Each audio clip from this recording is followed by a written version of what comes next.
حضرت عبداللہ ابن عمر رضی اللہ تعالیٰ عنہ بیمار تھے اور انار کھانے کی خواہش تھی،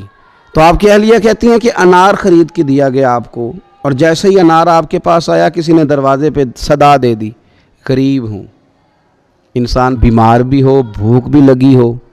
اور ایک انار اس کے پاس آیا، اب کوئی صدا دے لے، تو گھر والوں کا شوق تھا کہ حضرت عبداللہ ابن عمر کھائیں، لیکن انہوں نے تربیت مدینے والے رسول سے لی تھی۔ ان کا مقصد اپنی زبان کی لذتوں کی طرف دیکھنا نہیں، نفس کی چاہتوں کے پیچھے بھاگتے نہیں تھے، وہ کتاب و سنت کی طرف بڑھتے تھے۔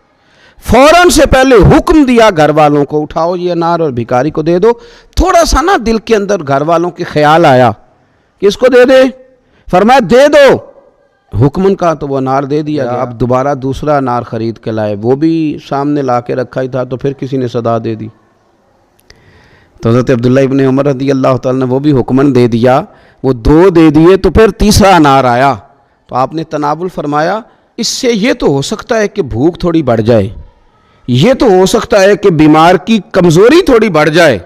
لیکن یہ بات میں ذمہ داری سے کہتا ہوں کہ اس کے دل کی تسلی بڑھ جائے گی، اس کے قلب کو اللہ آرام ضرور عطا کر دے گا، اس کی روح کی راحت میں رب اضافہ کرے گا،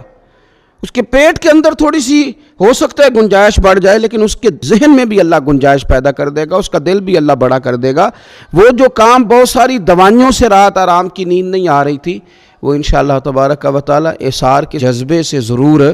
نصیب ہوگی۔